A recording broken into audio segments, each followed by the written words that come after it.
السلام علیکم دوستو، میں ہوں زاہد اقبال اور آپ دیکھ رہے ہیں سچی رپورٹ یوٹیوب چینل۔ ناظرین، گزشتہ ویڈیو میں ہم نے 26 دسمبر میں لگنے والے سورہ گرہن کے حوالے سے بات کی، لیکن آج کی اس ویڈیو میں ہم آپ کو بتائیں گے کہ سورہ گرہن کے وقت ہم کو کیا کرنا چاہیے اور وہ کون سی ایسی عبادت ہے جو ہم کو کرنی چاہیے۔ نماز کسوف کا مطلب کیا ہے اور اس نماز کو کب کب پڑھنا چاہیے اور اسے پڑھنے سے کیا فائدہ ہوتا ہے۔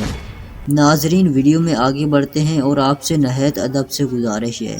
کہ آپ اس ویڈیو کو لائک کر دیں، اس سے ہماری حوصلہ افزائی ہوگی اور اگلی بار میں اس سے بھی زیادہ انٹرسٹنگ ویڈیو لے کر حاضر ہوں گا۔ ناظرین، کسوف کے معنی سورہ گرہن کے ہیں۔ ارشاد مروی ہے کہ حضور نبی اکرم صلی اللہ علیہ وآلہ وسلم کے زمانہ میں جس دن آپ کے صاحبزادے حضرت ابراہیم علیہ السلام کی وفات ہوئی تو اس دن سورہ گرہن لگا تھا۔ لوگوں نے کہا کہ حضرت ابراہیم علیہ السلام کی وفات کی وجہ سے آسمان بھی غمگین ہے، جس کی وجہ سے سورہ گرہن لگا ہے۔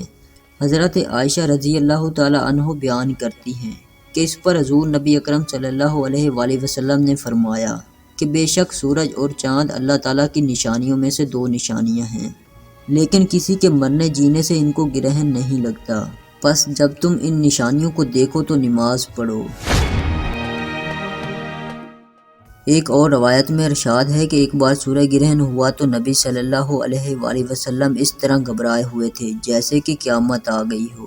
آپ صلی اللہ علیہ وآلہ وسلم مسجد میں آئے اور طویل ترین قیام و رکوع اور سجود کے ساتھ نماز پڑھی کہ اس سے پہلے نبی کریم صلی اللہ علیہ وآلہ وسلم کو ایسا کرتے ہوئے نہیں دیکھا گیا تھا۔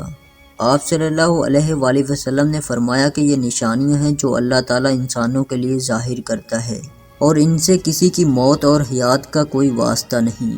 اور جب تم ان کو دیکھو تو دعا اور استغفار کی طرف دوڑو۔ ناظرین، بے شک سورہ گرہن اللہ تعالیٰ کی نشانی ہے، لیکن اس میں ہوتا کچھ یوں ہے کہ جب سورج اور زمین کے درمیان میں چاند آ جاتا ہے تو سورج چاند کو اپنی جانب کھینچتا ہے اور زمین بھی اپنی پوری فورس سے چاند کو اپنی جانب کھینچتی ہے۔ یہ وہ لمحے ہوتے ہیں جب ہم کو اللہ تعالیٰ سے معافی مانگنی چاہیے، کیونکہ اس دوران ذرا سی بھی اونچ نیچ ہو گئی تو قیامت برپا ہو جائے گی، کیونکہ سورۃ قیامت میں بھی یہی لکھا ہوا ہے کہ قیامت کے دن سورج اور چاند ایک دوسرے سے ٹکرا جائیں گے۔ تو ناظرین، اس دوران ہم کو اپنے نبی صلی اللہ علیہ وآلہ وسلم کی سنت کو اپناتے ہوئے نماز کسوف ادا کرنی چاہیے اور اللہ تعالیٰ سے اپنے گناہوں کی معافی مانگنی چاہیے، کیونکہ بے شک اللہ تعالیٰ معاف کرنے والا ہے۔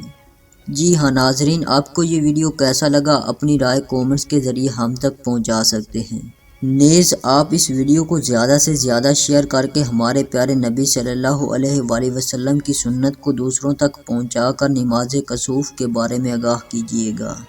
Thanks for watching this video.